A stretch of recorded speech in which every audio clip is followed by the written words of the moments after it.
This program, SHOWJPEG, shows the effects of DCT matrix quantization and chrominance subsampling on the image quality of a JPEG.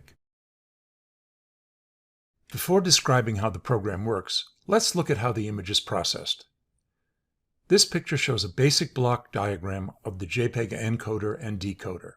The encoder starts with a standard 24-bit per pixel PNG image comprising red, green, and blue color channels. The image is first converted from the RGB color space to the luminance and chrominance space, and the chrominance is optionally downsampled. The luminance and chrominance channels are separately processed with a DCT and quantized using standard quantization matrices that permit the amount of quantization to be adjusted by a quality factor. The DC matrix components of these matrices are differentially encoded, the AC components are run length encoded, and all the data are then entropy coded using standard Huffman tables into a final compressed bit stream.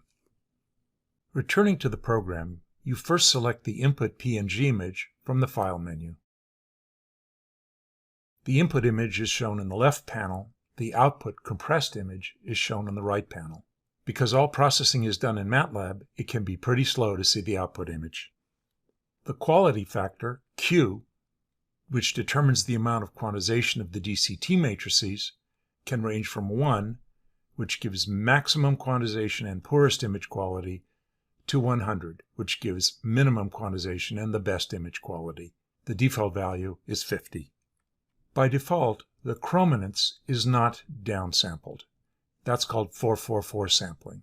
But you can choose to downsample chrominance horizontally by a factor of 2, that's 422, or downsample both horizontally and vertically by a factor of 2, that's 420. The text above the image on the right shows the amount of compression of the JPEG relative to the PNG at the selected quality factor and chrominance subsampling values.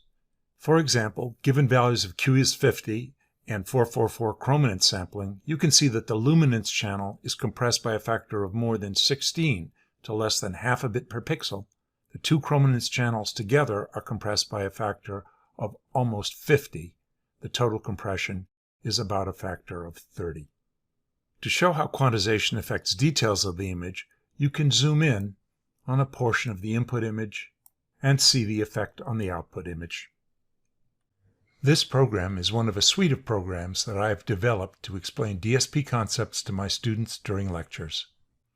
There are now well over 24 programs covering many aspects of the material in the book, including complex exponentials and sinusoids, convolution, the DTFT, pole zero plots and their relation to frequency and impulse response, A to D and D to A conversion, including upsampling, downsampling, resampling, and aliasing, the design of many types of FIR filters and their application to the filtering of speech and other signals, the design of IIR filters, circular shift and convolution using the DFT, the discrete cosine transform, and the short-time Fourier transform.